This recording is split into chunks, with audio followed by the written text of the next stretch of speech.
Hello hello my dear students, मेरे प्यारे बच्चों।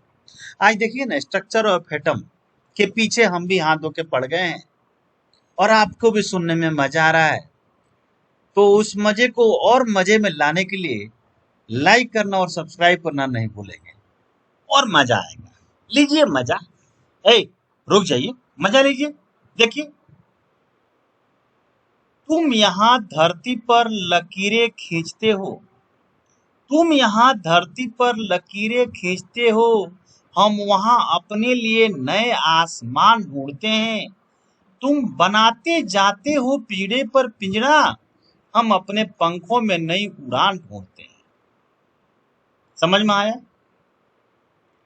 जो अपनी जिंदगी में कुछ पाना चाहते हैं, वो समुंदर में भी पत्थरों के फूल पुल बना लेते हैं बना लेते हैं।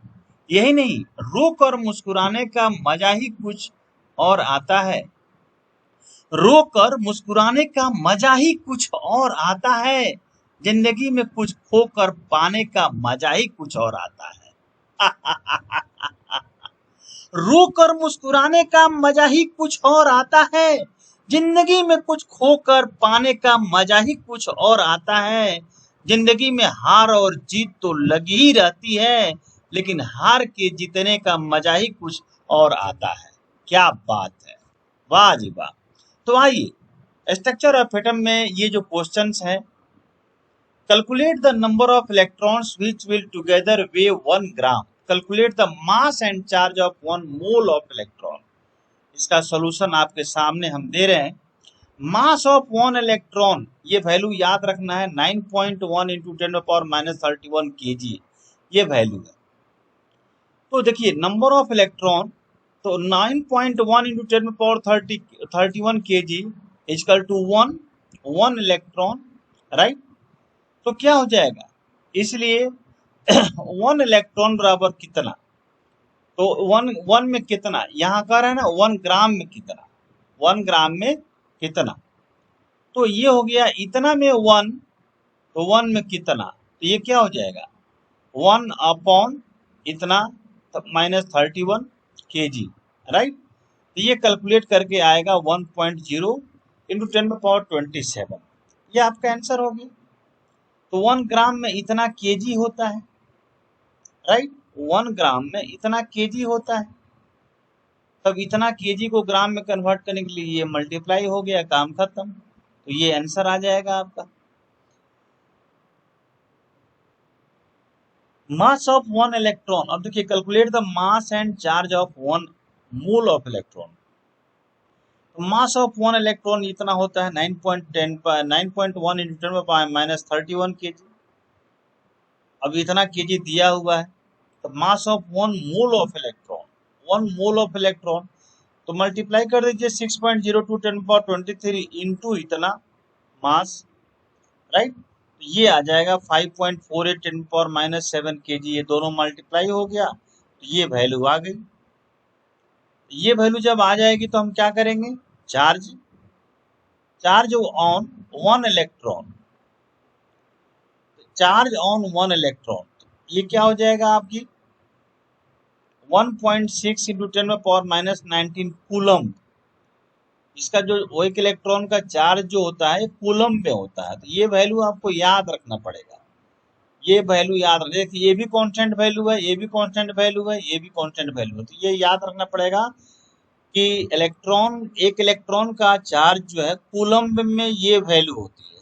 तो charge on 1 mole of electron, 1 mole of electron charge में, तो ये आपको 19 कूलम ये वाली वैल्यू, और इनटू क्या हो जाएगा एवोगैड्रो वाली वैल्यू, तो ये आपका 9.65 इंटू 10⁻4 हो गया कूलम। ये आंसर हो गया आपका, फाइनल आंसर हो गया।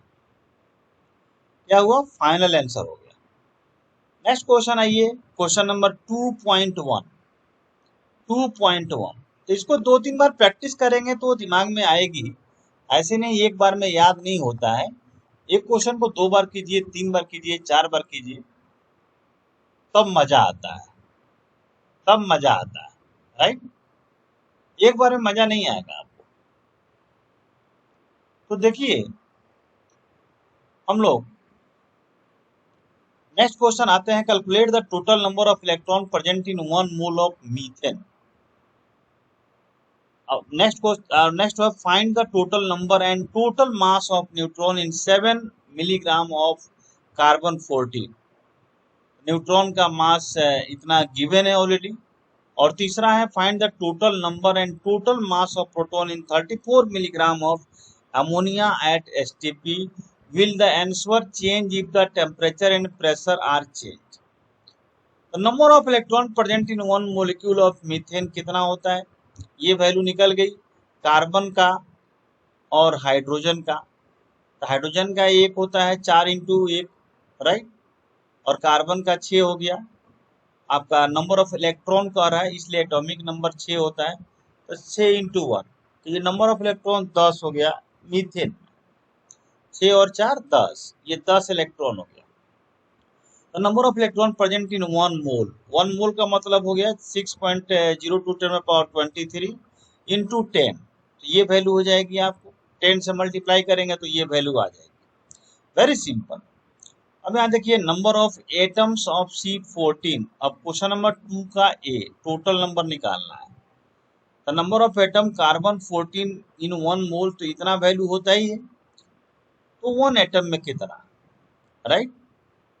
तो ये हो गया कितना 14, तो 14 ये मास नंबर है, तो 14 में से आपको एटॉमिक नंबर इलेक्ट्रॉन माइनस होगा, 14 में से 6 गया तो क्या हो जाएगा 8 न्यूट्रॉन हो गया, 8 न्यूट्रॉन हो गया। The number of neutron in 14 gram of carbon C14, ये टोटल वैल्यू होगी इंटू 8 न्यूट्रॉन की जो वैल्यू होगी, 8 न्यूट्रॉन की वैल्यू होगी, ठीक है। तो हमें note total mass of the neutron, तो न्यूट्रॉन का नंबर निकालेंगे तभी पता चलेगा। तो ये हो गया 8 न्यूट्रॉन, तो 8 न्यूट्रॉन से मल्टीप्लाई कर देंगे, यानी 14 ग्राम ऑफ C14 कंटेंट्स, ये आ जाएगा 6.02 10 to the power 23 into 8 neutrons, ये 8 न्यूट्रॉन्स आ गया। ओके ओके, तो न्यूट्रॉन्स निकालने आता ही है mass number minus atomic number या नंबर ऑफ प्रोटॉन इलेक्ट्रॉन। तो number of neutrons in 7 milligram, तो 7 में कितना, ये हो गया वैल्यू इंटू 8 न्यूट्रॉन, और 7 mg में कितना, तो अपॉन 1400 mg क्वेश्चन में गिवन है, ये हो गया। तो 2.4 × 10 पावर 21 आंसर हो गया। इस तरह से मास ऑफ 1 न्यूट्रॉन, तो ये 1.6 × 10 पावर -27 kg होता है न्यूट्रॉन का मास, ये याद रखना पड़ेगा आपको।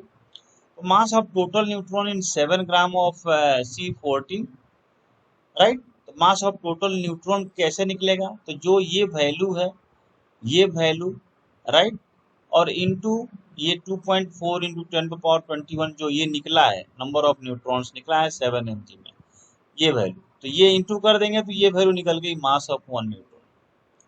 ये आंसर हो गई यार। अब देखो क्वेश्चन नंबर 3 का ए, ये 1 मोल ऑफ अमोनिया, ये हो गया 14 और 3 17, इसका मास 1 है, इसका मास 14 है, 14 3 17, 17 ग्राम ऑफ अमोनिया, राइट, यानी 6.02 proton molecule of ammonia. The total number of proton present in 1 molecule of ammonia, ये हो गया 6.02 10 पावर 23 इंटू 10, इंटू क्या हो गया 10 आ गया, ठीक है। तो ये क्या हो जाएगा 6.02 10 पावर 24 आ जाएगा, जो 10 गिवन है, जो हम लोग अभी वैल्यू कैलकुलेट किए हैं, निकाले हैं। 34 नंबर ऑफ प्रोटॉन्स निकालना हो तो फिर 6.02 × 10 पावर 23 इंटू 10, तो 6.02 10 पावर 24 हो जाएगा। ये 24 क्या हो जाएगा प्रोटॉन हो जाएगा, 6.02 10 पावर 24 प्रोटॉन हो गया, निकल गया। Number of proton 34 mg of NH3 में 34 से मल्टीप्लाई कर दीजिए अपॉन 17,000 mg, ये आंसर आपको मिल जाएगा। इस तरह से मास ऑफ 1 प्रोटॉन, ये वैल्यू दिया हुआ है 1.6 × 10 पावर -27 kg, याद रखना है आपको, ये कांस्टेंट वैल्यू है। तो टोटल मास ऑफ प्रोटॉन क्या हो जाएगा 34 मिलीग्राम ऑफ NH3। तो जो वैल्यू ये गिवन है 6, ये गिवन वैल्यू होती है, कांस्टेंट वैल्यू होती है, याद रखना पड़ेगा।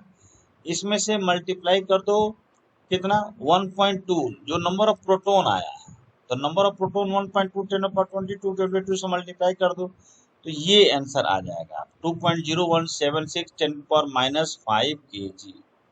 ये आपके सामने आंसर आ गया। The number of proton electron and neutron in an atom is independent of temperature and pressure condition and the obtain value will remain unchange if the temperature and pressure is change.